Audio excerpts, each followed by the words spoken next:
It started with silence. Not the kind you notice immediately, but the kind that seeps in quietly, like water under a door. It was a Tuesday morning when I realized I hadn't been copied on the thread. The subject line read, Q3 Capital Alignment, Final Investor Briefing. I blinked. 18 years. That's how long I'd been at Lintech. There wasn't a single investor call, stakeholder pitch, or capital roadmap I hadn't either led or written from scratch. And yet, this time, my name wasn't there. At first, I thought it was a mistake. People forget. Threads get messy. But when I searched the internal calendar for the call, it was marked private. I felt a chill, but it wasn't cold in the office. Instead of asking publicly, I waited. I watched. No one mentioned it. Not my team, not Brad, not even Kim from Investor Relations, who used to run every financial doc by me before showing it to the board.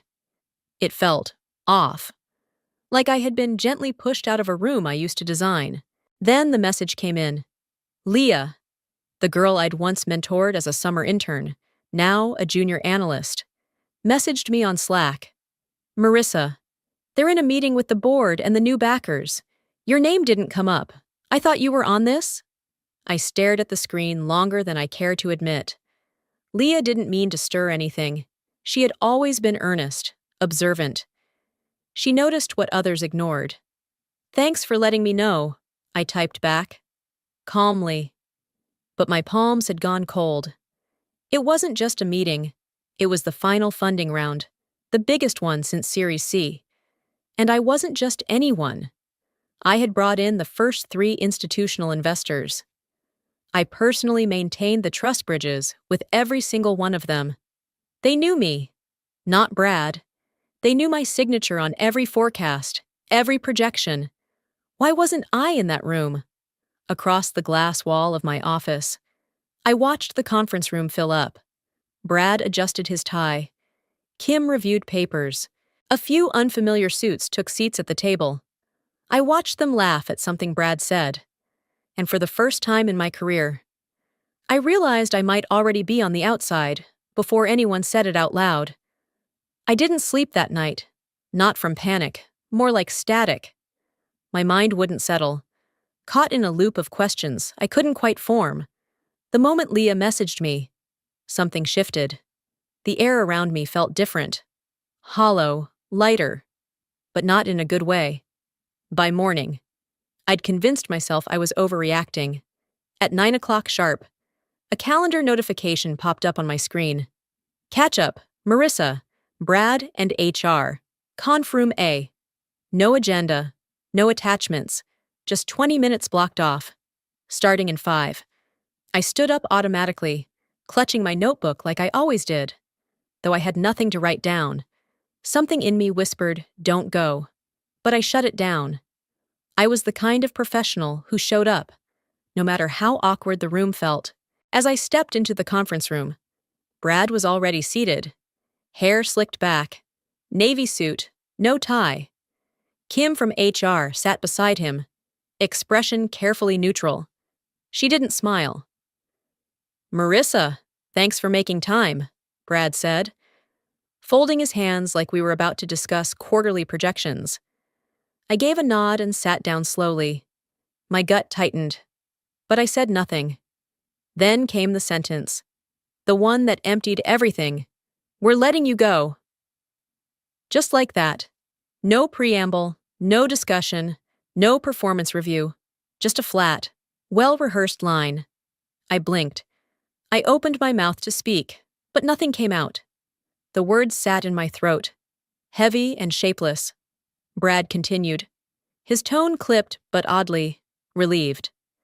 After internal alignment with the board and reviewing our direction for the next phase of growth, we've decided to restructure our leadership layer.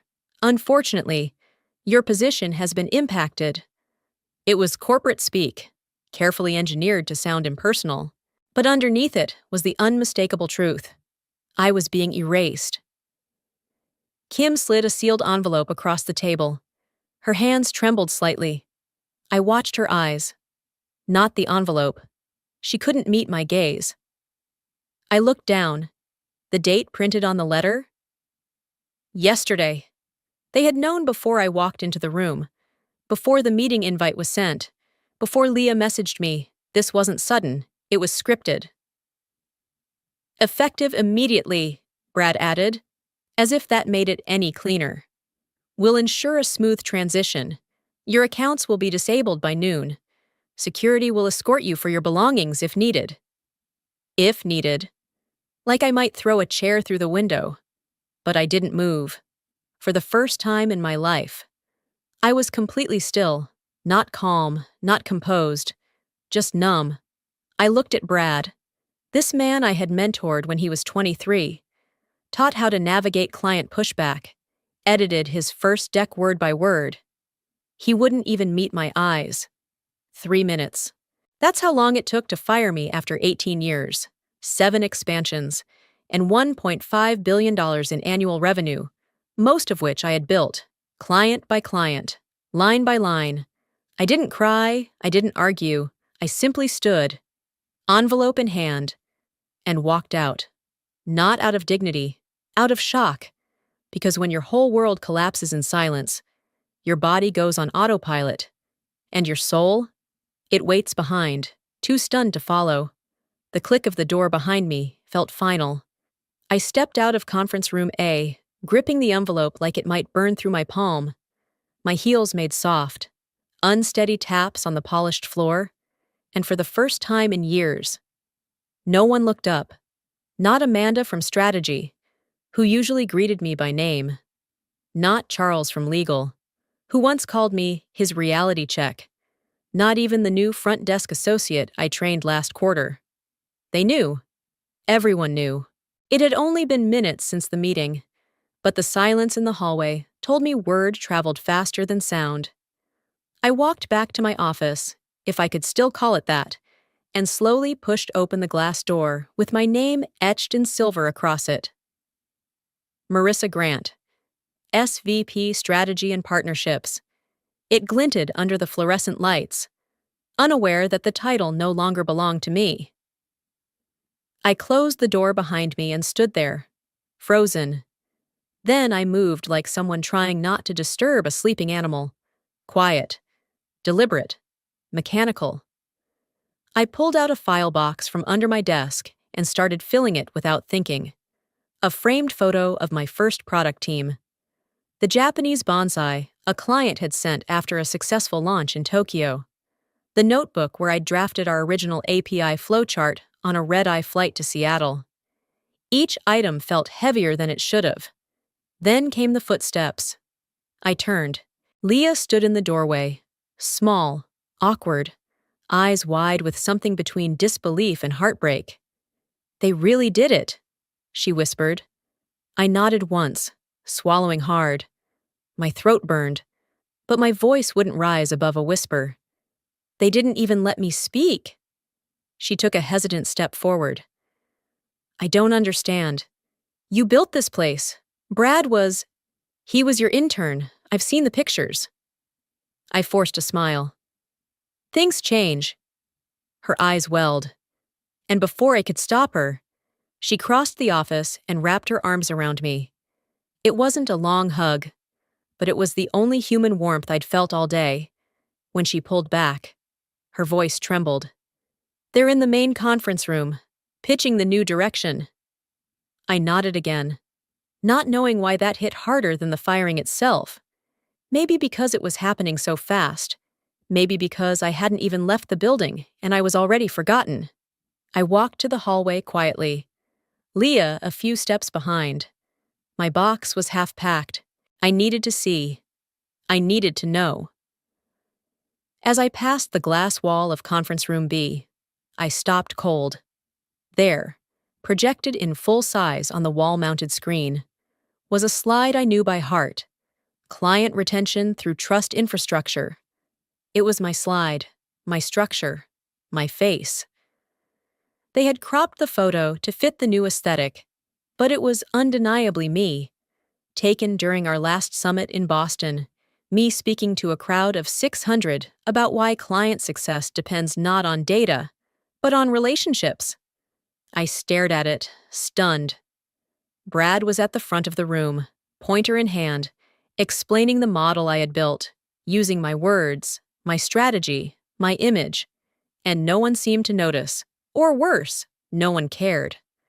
My cheeks burned, not from rage, from something colder, humiliation. I turned away quickly, heart racing, eyes stinging. Leah followed me back into the office without a word. I didn't think they'd, she started, then stopped herself. I'm sorry, I shook my head. It's not your fault, I said. But now I know why they wanted me gone. They didn't want a contributor. They wanted a symbol they could control. She looked at me for a long moment, as if memorizing my face. Will you fight it? I glanced down at the envelope in my hand, then back at the door I'd just come through. No, I said quietly. Not yet. And with that, I folded the last page of my notebook, placed it gently in the box, and closed the lid. I sat back down in my office, not because I wanted to stay, but because I couldn't leave yet. The box on my desk was full. I could have picked it up, walked out, and let the elevator doors close behind me forever. But I didn't. Something inside me held still, not resistance, not revenge, just wait. Grief doesn't always hit like a punch. Sometimes it hangs like fog. The lights above buzzed softly. Outside the glass, people moved with purpose, emails to send, calls to make, slides to polish. But inside this room, time had folded in on itself. 18 years of my life lived inside these four walls. I could still see the ghost of me in the corner. Younger, bolder, laying out index cards on the floor, building the first customer map from scratch when we couldn't afford software. I turned to the wall behind my desk. A whiteboard, smudged at the edges. Permanent marker ghost lines from presentations past. At the center, faded but still legible, was my original tiered pricing matrix, the formula we used to onboard our first 100 clients. It had been modified since. Sure, but the logic, the rationale, the soul of it, still mine. I walked over and touched the board gently, as if it could feel me missing it. Next to it was the client ecosystem map, an old corkboard layered with colored pins, each one representing a company I had brought in personally. Blue for renewals, red for expansions, green for acquisitions. There were over 50 pins now, some with 3 colors stacked on top of each other like medals. My throat tightened. They'll never know what it took to build this. The late flights, the red-eye calls, the sleepless nights thinking through contract language so clean, legal couldn't poke a hole in it. They'll inherit the revenue, but never understand the pain behind the numbers. I sat down at my computer, reflexively unlocking it. I wasn't sure why. I didn't expect access, but it let me in. That surprised me. I navigated to our internal system, the root hub, our secure API base where all version control and infrastructure were tracked. I built it back when the team was just me and one engineer working weekends. There it was. Live. Functional. Clean code. Then I clicked the Permissions tab. My name was no longer listed on the current access roster. Instead, I saw Brad and 2 new VPs I hadn't met. But then I scrolled further. Buried in the legacy permissions archive, a section no one ever checked. There it was. Primary system owner, Marissa Grant. Status, active access level, full, root, Gen 1. I blinked. He hadn't revoked the original system rights. He didn't even know they existed. I leaned back slowly. My heart didn't race. It didn't drop. It just paused. I wasn't planning to use it. Not yet. Maybe not ever. But the fact that it was still there, quietly, stubbornly there, felt like a hand resting on my shoulder. A whisper that I hadn't completely disappeared. Brad had replaced me on the surface, but the bones of this company still knew my name. I looked back at the pins, the board, the whiteboard math that no one dared erase. This wasn't just grief over a job. It was grief over a version of me that had given everything to something that now wanted to forget I ever existed. And yet, I hadn't vanished. Not really. Not if the foundation still carried my signature. Outside, the hallway remained busy.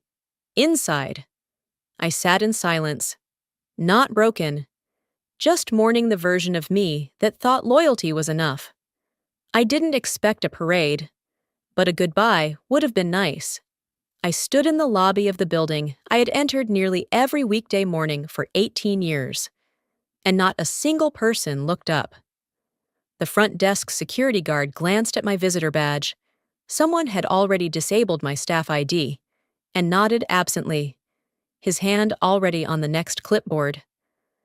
I gripped the handle of the box in my hands and made my way to the revolving door.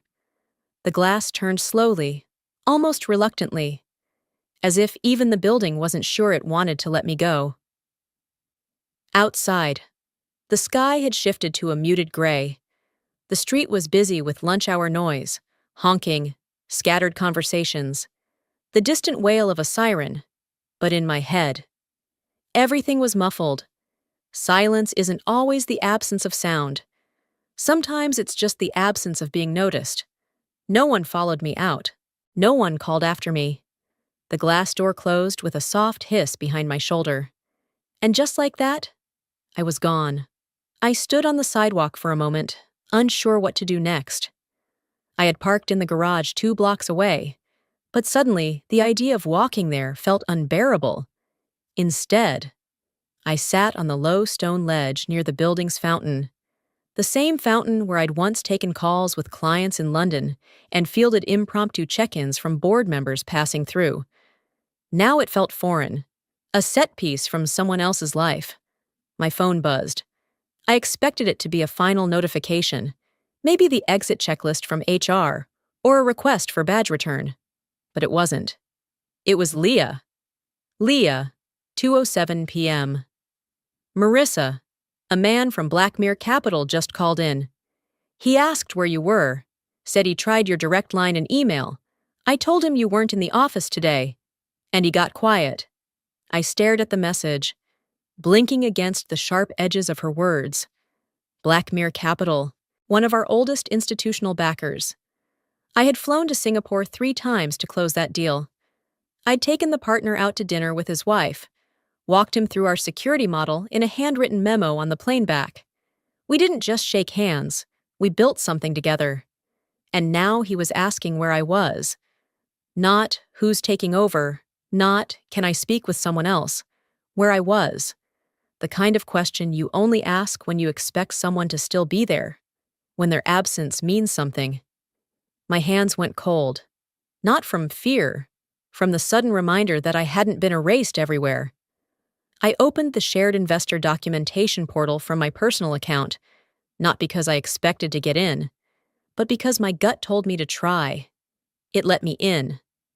Maybe someone had forgotten to shut off the external link. Maybe no one expected me to care. I clicked into the Blackmere Capital folder.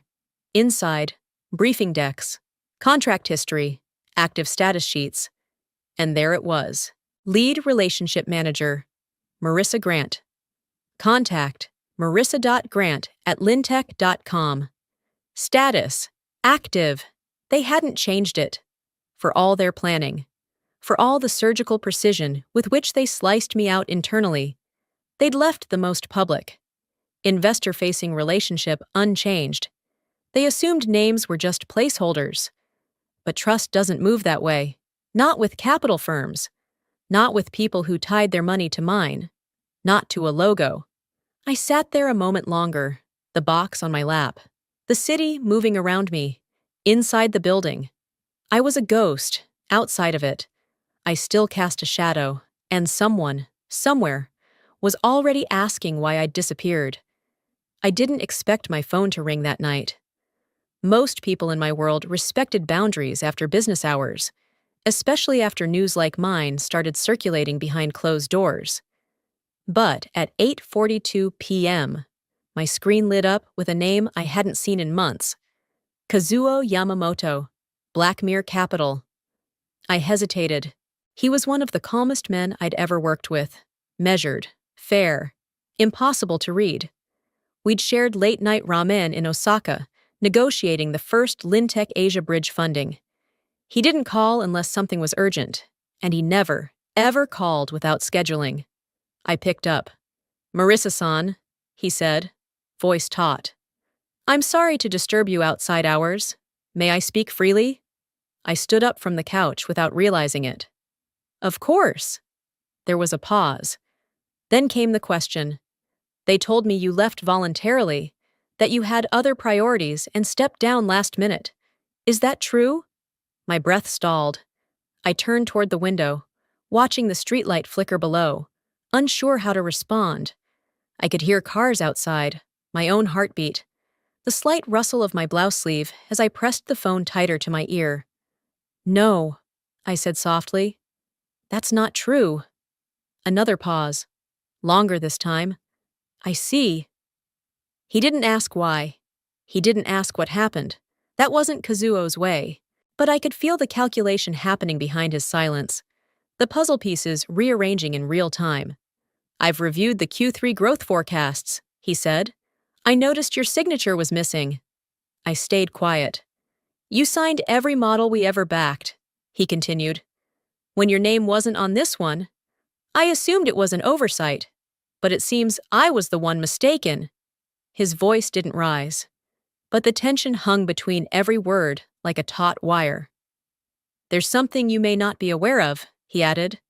Clause 7.2, in the Black Mirror Agreement, the continuity clause. I froze.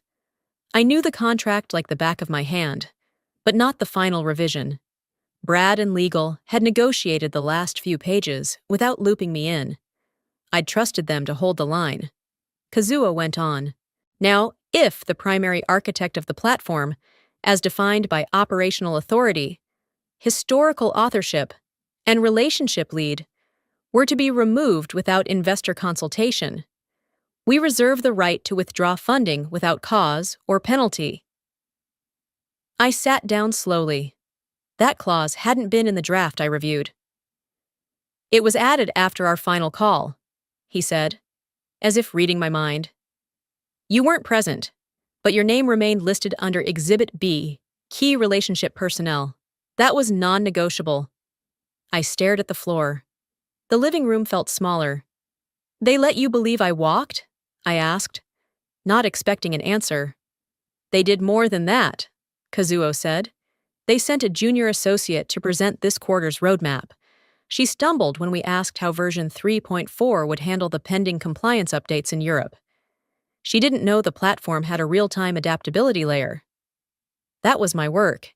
A feature I had built personally, one that saved us 3 potential breaches last year. Kazuo exhaled once through the phone. "When trust is displaced without explanation, capital follows." I closed my eyes. "I'm not calling to interfere," he said, voice gentler now. "But I needed clarity before we made any decisions." He didn't have to say it. The implication was clear. Decisions were already being made. "Thank you," I said quietly. He paused again. "Marissa-san, you built something rare, and people like me remember who actually built it." The line clicked off. I sat motionless for several minutes. No tears, no anger, just pressure, like something coiled deep in my chest was slowly beginning to shift. I reached for my laptop, opened the file directory I still had access to, and pulled up the copy of the investor alignment deck I'd written last year. I read the last page. "Our promise is continuity, not just in systems, but in people." They printed it, they pitched it, and now they were about to learn what happens when that promise is broken. I didn't sleep that night, not because of fear, but because of clarity. Kazuo's voice echoed in my mind long after the call ended. "You built something rare." It wasn't praise. It was a reminder. One I had forgotten somewhere between loyalty and exhaustion. At 7:32 a.m. I sat at my dining table, coffee in hand, the sun not yet warming the windows. My laptop glowed in the dim light. No noise, no distractions. Just me and the quiet hum of what still might be mine. I opened a private archive folder, one I'd kept backed up across 2 encrypted drives. It wasn't company property. It never had been. This folder was from the earliest days, when we were just 5 people in a co-working space, trying to build a data infrastructure engine that no one believed in yet. Inside were the original platform structuring files, the blueprint of the system we now called Lintech Core, version 1.0, then 1.2, then 2.0. But the file I needed was 3.2. I double-clicked and waited as the document loaded. It was a contract, not an engineering doc, but a foundational ownership agreement we had signed during our first scaling phase. Back when I still held operational and technical co-ownership of the product. I had drafted it myself. In fact, tired of watching startups lose control of their tech when investment drowned out contribution. My heart thudded as I scrolled to the key clause. All derivative works based on version 3.2 architecture remain under shared IP designation unless explicitly reassigned via board resolution or mutual legal release.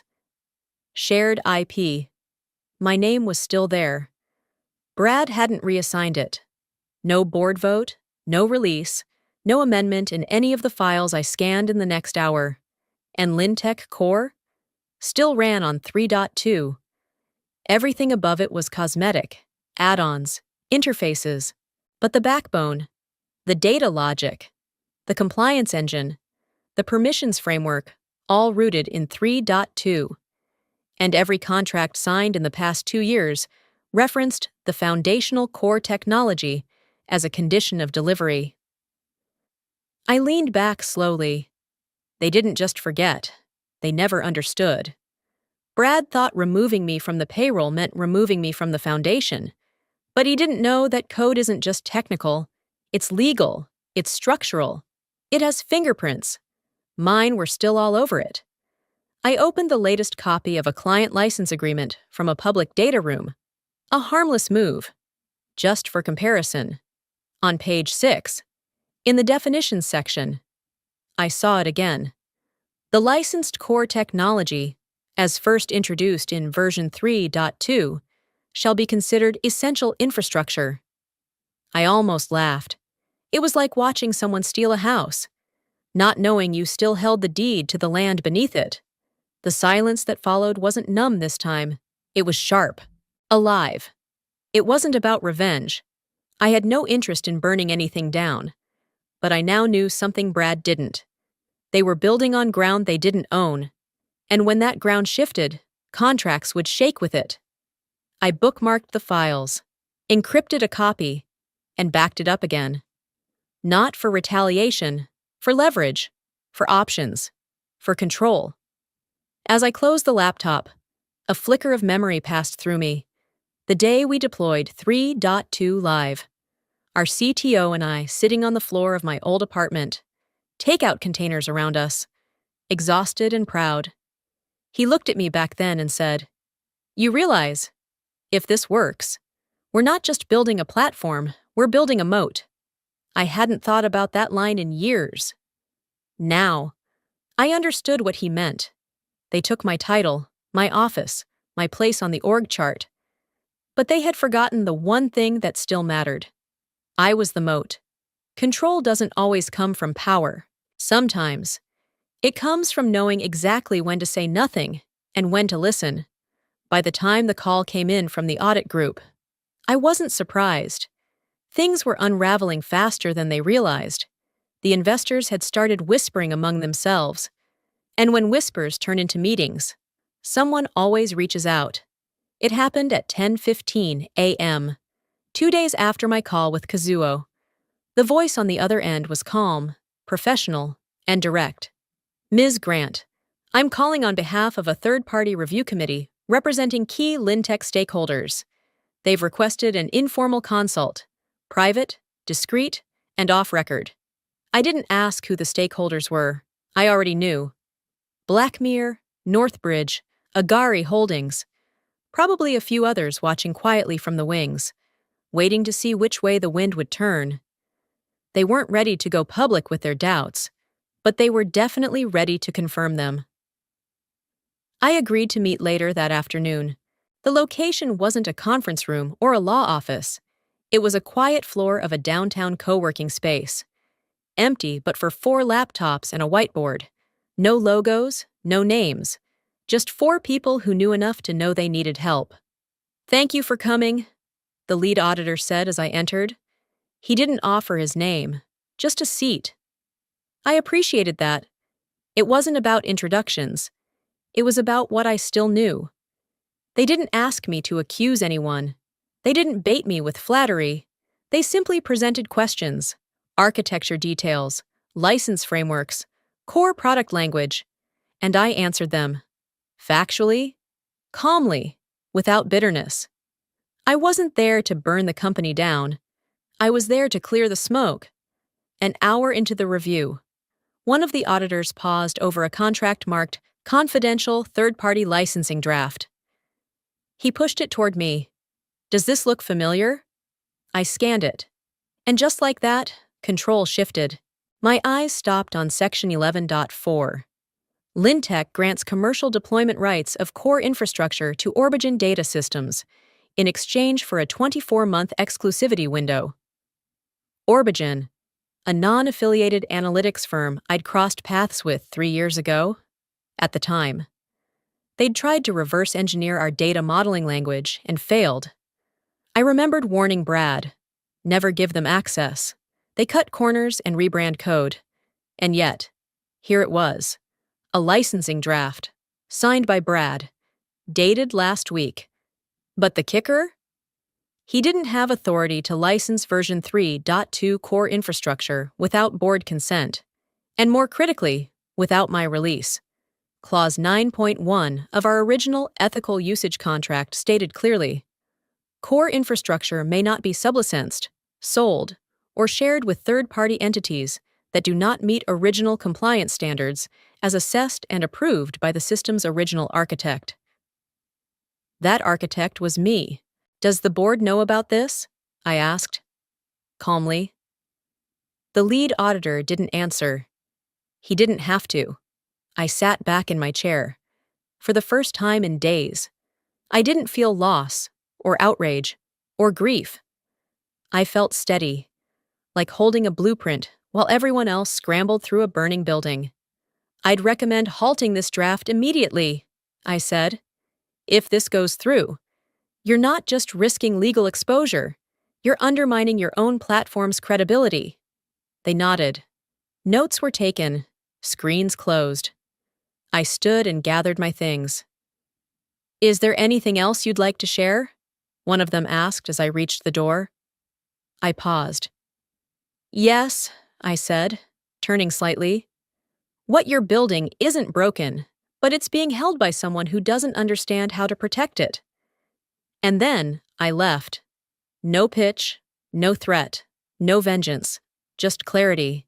Because when you know the ground they're standing on is yours, you don't have to shout. You just wait for the cracks to echo. There are 2 kinds of anger. The first is loud, impulsive, all heat and thunder. The kind that wants to see the room burn even if you're standing in it. The second kind is colder, controlled. It doesn't raise its voice or slam doors.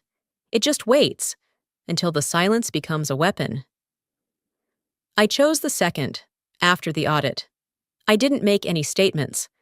I didn't send emails or call old allies or schedule any meetings. I didn't leak files or forward contracts or issue cease and desists. I didn't have to. They were already unraveling on their own. What I did instead was open my LinkedIn app at 6:31 p.m., pour a glass of wine I wasn't planning to finish, and type a single sentence. No hashtags, no context, no photo. I was there when trust was built. Now you wonder why it's gone. I hit post and locked my phone. The room was quiet. My apartment lights dimmed to their evening setting, casting long shadows across the hardwood floor. I sat back on the couch. The weight in my chest, no longer grief or confusion. It was steel. They had tried to replace me with titles, to frame my departure as a pivot, a restructure, a voluntary shift. But no amount of messaging could erase one fact. Trust has a memory. And so did the people who once believed in Lintech, because they believed in me. I didn't look at my phone again that night. Not because I didn't care, but because I already knew what was coming. By 10:03 a.m. the next morning, Leah sent me a screenshot. Leah, 10:03 a.m. You broke them. Not kidding. 6 funding calls postponed. 2 reps from Northbridge are asking for contract clarification. I read it, then put the phone down and took a long breath. They had spun a narrative. They had tried to wipe me clean from the frame and still use the image I built. And I had taken it back, with a whisper. No rage, no counterattack, just truth. Delivered like a needle through the center of a balloon. Later that afternoon, I received a call from an unknown number. I didn't answer. They didn't leave a message, but I got the message anyway. By 5:15 p.m., word had spread across the investment networks that Lintech's upcoming round was under internal review. One platform had flagged them for undisclosed IP licensing risks. Another firm marked them pending reputational clarification. Translation: no one was writing checks until someone explained why the most credible face behind the company had vanished, and why she wasn't defending them. I didn't celebrate. I didn't text back. I just watched. It wasn't revenge. It was balance. When I'd given them everything, my strategy, my stability, my silence, they had counted on me to stay quiet even after they shut the door. What they hadn't counted on was that silence has tones, and mine had shifted. I was still calm, still composed, but underneath, a current had started. A few hours later, I received a direct message from a former board advisor. Marissa, I'm hearing your name a lot this week. Quietly, respectfully, from people who want to understand what's happening at Lintech. I didn't reply. I didn't need to. Let them ask. Let them wonder how a single post could shake 6 major investors. Let them reread that line and try to parse it like a code they never learned to speak. I was there when trust was built. Because I was. I was there for the late nights, the truth between the lines, the do-or-die decisions no one documented but everyone remembered. Now you wonder why it's gone. Because it didn't walk out, it was pushed, and now. I wasn't coming back, not to clean up their mess, not to shield them from what they'd triggered, and definitely not to pretend the foundation hadn't cracked the minute they forced me out. That night, as I sat back and let the storm carry itself forward, I didn't feel triumphant. I felt ready for whatever came next, for whatever they lost, and for the final conversation I knew was inevitable. Sometimes vindication doesn't come with fireworks. Sometimes it arrives in silence, while the people who doubted you scramble for something solid to stand on. By 9:02 a.m., the cracks had widened. Northbridge formally announced a temporary freeze on all Lintech contributions, citing irregularities in product control documentation. Agri Holdings, followed by Midday, a partner at Caltech Venture Capital, someone I'd once sat across from at a rooftop dinner in Seoul, posted a cryptic message: "You don't cut the roots and expect the tree to grow." The industry had its own language, and I could already read the headline hiding between the lines. They bet on the wrong voice. Meanwhile, the internal temperature at Lintech was spiking. I knew because Leah hadn't stopped updating me, not to gossip, but out of quiet defiance. In the days since my post, she had become an invisible observer, moving between meetings, nodding when spoken to, absorbing the panic no one dared name aloud. At 10:45 a.m., I received another message. Leah, 10:45 a.m. They're scrambling. Brad tried to run a meeting this morning. You won't believe what he said. I recorded it. My breath caught for a second. I hadn't asked for that, but I wasn't surprised. Leah had seen more than anyone. She'd watched what I built. She'd watched them take it. Now she was watching it fall. She sent the audio file. I listened with headphones, seated alone at my kitchen table, the steam from my coffee curling like smoke around the screen. Brad's voice came in clear. It wasn't me who broke continuity. That was Marissa's job. She should have left us documentation. She should have, I don't know, thought ahead. There was a pause, followed by someone clearing their throat. Then a different voice, tired, annoyed. She was fired. Brad. You told us she resigned. Silence. Then the shuffle of papers. And finally, what sounded like Brad sighing. Well, whatever narrative works now, just don't tell the board we're locked out of the root hub until we fix the rollback key. I paused the audio and stared at the screen. Locked out of the root hub. The system I'd designed. The access I'd quietly retained. The permissions he'd never properly transferred. And now? It was unraveling, from the inside out. The final straw wasn't my doing. It was Leah's. She had sent the audio to one person, quietly, strategically, not to the press, not to a blog, to Kazuo Yamamoto. I didn't find out until hours later, when I got a message from an unfamiliar number. Kazuo, 3:07 p.m. The recording was clarifying. We've informed our legal counsel. You were right not to speak publicly. Silence. When strategic, carries more truth. I sat back in my chair, spine straightening. I hadn't expected a thank you. I hadn't needed one. But knowing someone like Kazuo saw the full picture, that mattered.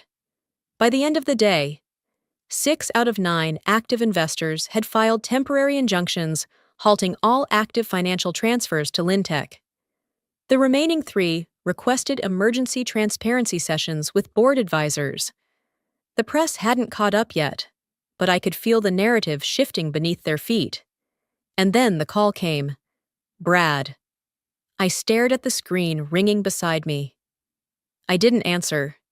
He called again, then sent a message. Can we talk?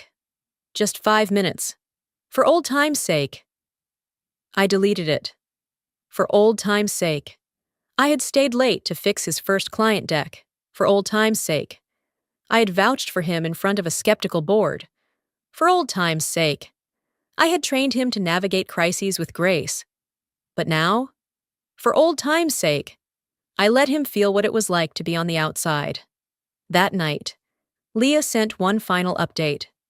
Leah, 8:22 p.m. Legal's running point now. Board's in panic mode.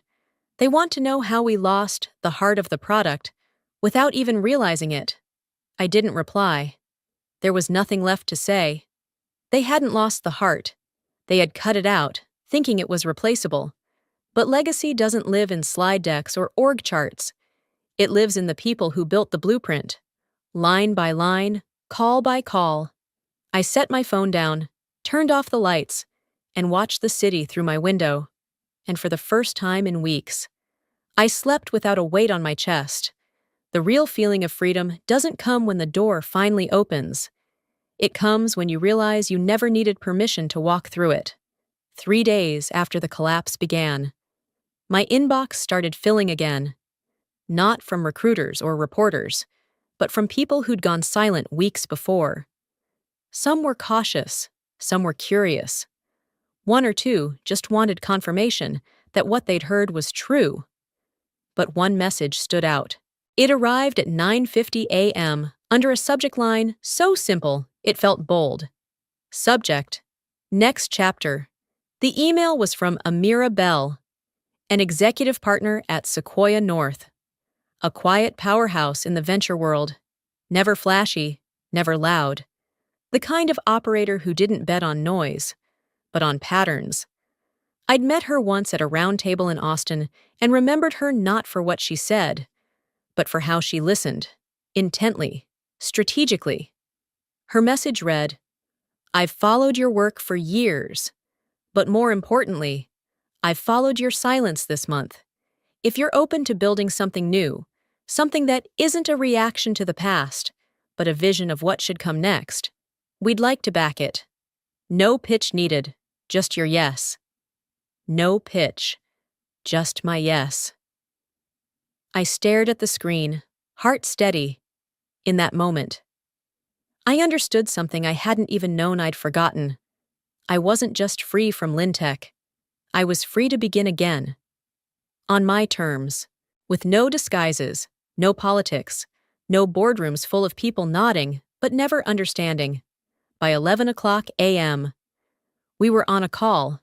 It wasn't formal, no suits, no slides, just me in a soft sweatshirt, sitting by the window with a notebook in my lap, and Amira speaking like we were already building something. The market's looking for leadership, not tech alone, she said. They're looking for clarity, and you've got a track record that speaks louder than any branding strategy ever could. I told her I didn't have a roadmap yet. No name, no team. That's the beauty of it, she replied. We're not backing a company, we're backing you. There was no pressure, no transaction, just a door wide open, and no one standing in the way. We agreed to reconvene in 1 week, with only one requirement. I come with a vision, even if it's just a sentence. The call ended. The silence after felt different this time. It wasn't hollow, it was spacious. That afternoon, I found myself scribbling notes the way I used to, on real paper, in uneven lines. No formatting, just raw ideas. How data platforms could prioritize ethical customization. How tech could scale without erasing the people behind it. What it would mean to build a company where trust wasn't a department, it was the architecture. The front door buzzed around 4:30 p.m. I opened it to find Leah standing there, holding a paper bag of Thai food and a half-apologetic smile. I figured you probably haven't eaten, she said, stepping inside without waiting for an answer. I laughed. You figured right. We ate on the couch, legs crossed, takeout boxes between us like we were back in the early days of Lintech, huddled in borrowed spaces, making something out of nothing. After a pause, she said, They offered me a promotion. I looked up. They want me to help manage post-investor relations, she added. A lot of cleaning up. A lot of NDAs. But it came with a catch. I didn't have to ask. They want me to forget what I heard in that room, what I recorded, what I shared. Her voice didn't tremble, but it tightened. I said I'd think about it, but honestly, I already knew. I watched her carefully. And what do you want? Leah? She looked at me, eyes clear. I want to build something that doesn't make people feel disposable. I want to work for someone who doesn't forget who kept the lights on. I want to help you. It hit me harder than any investor offer. Because this one didn't come with a term sheet. It came with truth. I don't know where this goes yet, I said. I don't have a plan. She smiled. Good. Then it can be real. I nodded. That night, I sent Amira a message. I'm in. I've got one person on board. That's all I need to begin. And I meant it. Because freedom isn't just walking away. It's deciding who walks with you when the noise dies down and the real work begins. I didn't go back to Lintech out of nostalgia. I went back to finish something. The sun was still low in the sky when I stepped into the marble atrium for the last time. 8:15 a.m., the exact hour I used to arrive every Monday without fail, before titles changed, before trust was tested. No security badge this time, just a guest pass clipped to my coat and the weightless calm that comes when nothing left inside a place belongs to you anymore. Brad wasn't there. Neither was anyone I used to lead. The board had sent a junior associate to hand me the paperwork, final confirmation of equity release, formal language about termination of rights, a signature line at the bottom that no longer carried weight for me. Still, I read every word. Then, I reached into my folder and placed a second envelope on the table. What's this? The associate asked. My legal release, I said quietly. For the legacy code, Version 3.2. His eyes widened slightly, but he nodded. Professional. Thank you. The irony didn't escape me. They needed me to walk away clean. So I gave them what they asked for, on paper. Because what I'd already taken with me couldn't be listed in a contract. Vision, integrity, reputation. You don't lose those when you leave the building. You carry them into the next one. On the way out, I paused for one last look at the hallway. It felt smaller than I remembered, like the space had shrunk around its own ambition. Or maybe I'd just grown out of it. In the lobby, I saw a familiar face. Francis, the front desk coordinator who had been there for a decade, stood with a clipboard and wide eyes. Marissa? I smiled. Hi, Francis. She stepped closer. They said you were coming in, but I didn't believe it. I'm just closing a chapter, I said. She hesitated, then added quietly, A lot of us are glad you didn't disappear. That stopped me. I couldn't, I said, my voice soft. You don't disappear when you've built something honest. You just change direction. And then I stepped through the glass doors, into morning light. The street was busy, but in my chest, there was no noise, just breath, just clarity.